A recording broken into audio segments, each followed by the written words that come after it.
বাংলাদেশৰ পৰা হোৱা ডিপ্ৰেশ্যনৰ কাৰণে আমাৰ সমগ্ৰ অসমতে এটা ক্লাউডৰ বহুত ডাঙৰ প্ৰেছাৰ এটা একুমুলেট হৈছে আৰু আজিৰ দিনটো কমপ্লিটলি তেওঁলোকে ৰেড দেখুৱাই থৈ দিছে।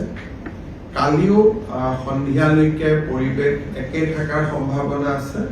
তাৰ পিছত গ্ৰেজুৱেলি ই অৰেঞ্জ, তাৰ পিছত গ্ৰীণ, অৰ্থাৎ এই গোটেই অহাকালিও আজিৰ দৰে অৱস্থা হোৱাৰ সম্ভাৱনা আছে।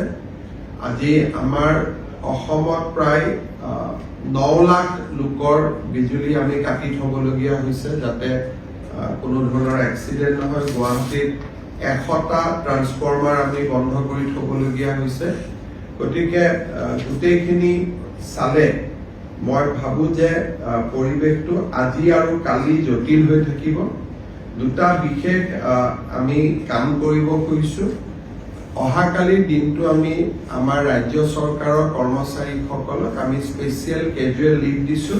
যিসকলৰ কোৱাৰ্টাৰৰ লগতে অফিচ তেওঁলোকে অফিচ কৰিব, কিন্তু যিসকলে দূৰৰ পৰা আহিব লাগে তেওঁলোকে অফিচ কৰাৰ প্ৰয়োজন নাই। কিন্তু যিসকলৰ কোৱাৰ্টাৰ আৰু অফিচ একে তেওঁলোকে ডেফিনেটলি অফিচ কৰিব, আৰু যি দূৰৰ পৰা আহিব লাগে তেওঁলোকে অফিচ কৰাৰ প্ৰয়োজন নাই।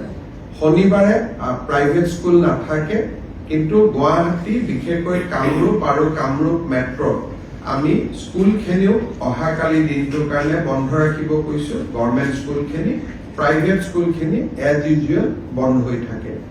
বাকী আমাৰ যিসকলে প্ৰাইভেট প্ৰতিষ্ঠান আদিত কাম কৰে তেওঁলোককো মই তেওঁলোকৰ স্বত্বাধিকাৰীসকলকো অনুৰোধ কৰিম যে যদি কৰবাত দুজনৰ জেগাত এজন মানুহেদি দোকানখন চলাব পৰা যায়, দূৰৰ পৰা অহাজনক অহাকালি দিনটো আমি ছুটি দিলে বেয়া নহয়, কিন্তু আমি চৰকাৰৰ পৰা সেইটো অৰ্ডাৰ কৰিব খোজা নাই। তেওঁলোকে নিজে ব্যৱস্থা ললে ভাল হ'ব।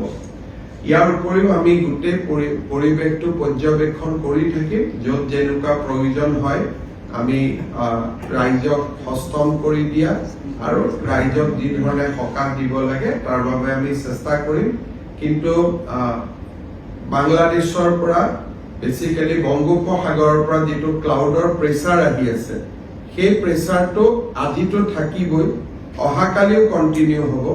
কালি যদি কিবা ৰিভাইজ প্ৰেডিকশ্যন কৰে আমি ডেফিনেটলি আপোনালোকক অৱগত কৰিম।